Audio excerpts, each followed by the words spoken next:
மறக்க முடியாது.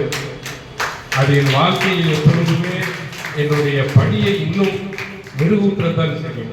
அந்த வகையில் அவருக்கு என்னுடைய நன்றியை தெரிவித்துக் கொள்கிறேன். அதாவது எல்லாத்தையும் பணம் இருக்கும், ஆனால் இப்படி உதவி செய்ய வேண்டும் என்ற எண்ணங்கள் அந்த சேவை ஆற்றும் பணி உள்ள மனிதர்களுக்கு தான் அது இருக்கும்.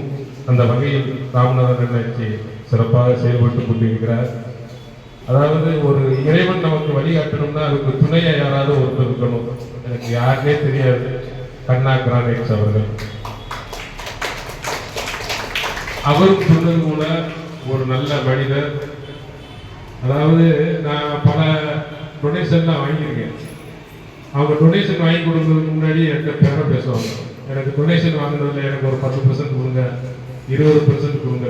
ஆனால் எந்த கையூட்டும் பெறாமல் ஒரு சேவை மனப்பான்மையோடையே பணியாற்றி என்னுடைய சேவைகளுக்கு அவர் சிறப்பாக வாங்கி கொடுத்து இன்னைக்கு இந்த அளவுக்கு இருக்குன்னா அவர் ஒரு முக்கிய காரணம்.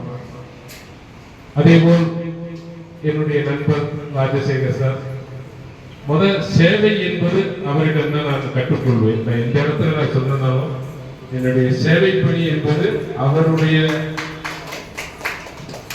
இணைந்த பிறகு சத்யசாய் சேவா சமிதியில் ஒரு நாள் அவர் என்னை ஒரு சிறப்பு அவர் என்ன சேவை செய்தாரோ அதில் எனக்கு ஆர்வம் ஏற்பட்டு அன்றிலிருந்து அவருடன் சேவை செய்து கொண்டிருக்கிறேன். பல பேர் என்னிடம் கேட்பார்கள், ராஜசேகர் சார் உங்களை கூடயே இருந்து உங்களை செலவு செய்ய வச்சு செய்து கொண்டிருக்கிறார் அப்படின்னு. அப்பதான் நான் சொல்லுவேன், அவர் செலவு செய்ய வைக்கவில்லை, நல்ல சேவைகளை செய்வதற்கு எனக்கு யோசனைகளையும் ஆலோசனைகளையும் வழங்கிக் கொண்டிருக்கிறார். அவர் என்னிடமிருந்து இதுவரை எந்த வகையிலும் பணமோ பொருளோ அவர் இதுவரைக்கும் கேட்டது கிடையாது. அவர் நாங்கள் எந்த சேவை செய்தாலும் அதை சிறப்பாக செய்வதற்கு அவர் உறுதுணையாக இருக்கிறார். கொரோனா காலகட்டத்தில் நாங்கள் சேவையிலிருந்து அந்த சத்யசாய் சேவா சமிதியிலிருந்து ஆரம்பித்தோம். அப்பொழுது 200 நாட்கள் ஆன பிறகு சேவை முடிந்த பிறகு நாம் இந்த பணியை நிப்பாட்ட வேண்டும் என்று நினைக்கும் பொழுதுதான் நமது அண்ணாச்சி அவர்கள் அந்த 1 லட்சம் ரூபாய் கொடுக்குறேன்னு சொன்னாங்க. அப்பொழுது அந்த சத்யசேவாய் சமிதியில நான் பணியாற்றி கொண்டிருக்கும் பொழுது சில அந்த இடத்துல விரிசல்களா இருந்துச்சு. இப்போ அவர்கிட்ட கேட்டேன், இது என்ன சார் விரிசலா இருக்கு, இதை கொஞ்சம் சரி பண்ணலாம்ல அப்படின்னு. அப்போ அவர் இது சரி பண்ணணும்னா ஒரு எப்படியும் 30,000 ரூபாய் 40,000 ரூபாய் ஆகும், இவன் டோனர் ரெடி பண்ணணும் அப்படின்னாரு. அதை இப்பொழுது அவருக்கு எங்களது நமது அண்ணாச்சி கொடுத்த பணத்திலிருந்து ஒரு 10,000 ரூபாயை அவருக்கு அறக்கட்டளையின் சார்பாகவும் அதுவும் வழங்க வேண்டும் என்பது என்னுடைய ஆசை. ஏனென்றால் ஒரு பணி நடந்து அதான் இறைவன் எங்கெங்கு இருக்கிறாரோ அந்த நேரங்களில் அவர் நமக்கு உதவி செய்வார். அந்த வகையில் நான் அந்த இடத்திலிருந்து நான் பணியாற்றிய பிறகுதான் எனக்கு அண்ணாச்சி அவங்க மூலமா எனக்கு பணம் வந்தது.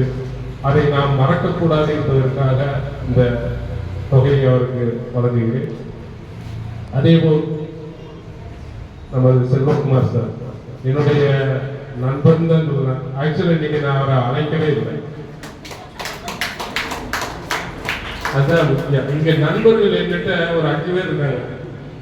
ரோட்டி நண்பர்களாக சரி, பசுமை பாரத இயக்கம், ஜேசி, இந்த 5 பேருமே என்னுடைய நண்பர்கள்னு சொல்றதை விட உயிர் நண்பர்கள்னு சொல்லலாம். ஒரு ஆள் சொல்லுவாங்க, நேரத்தை என்னை கூப்பிடுற அப்படின்பாங்க. அப்படிலாம் கிடையாது. ராஜசேகர் சாருமே நேரத்தை எப்போ சொன்னேன்னு அவர்கிட்ட கேளுங்க. நைட்டு 9 மணிக்கு தான் சார் நாளைக்கு ஃபங்க்ஷன் இருக்கு வாங்க அப்படின்னு. அதே இது எங்களுடைய பயணி என்று பல பேர் சொல்லுவாங்க. ஆனால் இப்பேற்பட்ட நண்பர்களை நான் அடைந்தது பயனாகத்தான் இன்று சிறப்பாக செயல்பட்டு கொண்டிருக்கிறோம். இந்த அறக்கட்டளையானது பள்ளி மாணவர்களுக்கும் அடுத்து நான் முக்கியமாக சொல்லணும்னா இந்த கரகாட்ட பாரம்பரியம் அவங்கெல்லாம் என்னைய இந்த அளவுக்கு எங்களை அந்த அறக்கட்டளை அவங்க கொண்டு வந்ததே அவங்க தான். எதையுமே எதிர்பார்க்க மாட்டாங்க. இன்னைக்கு காலையில் அவருக்கு சொன்னேன், கலைஞர்கள் வந்து அரிசி காய்கறி வாங்கிக்கோங்க அப்படின்னு. ஆனால் அவங்க அரிசி காய்கறி வாங்கத்தான் வருவாங்கன்னு நான் நினைச்சேன். ஆனால் இன்னைக்கு ஒரு பெரிய வரவேற்பையை கொடுத்து நன்றி தெரிவித்துக் கொள்கிறேன்.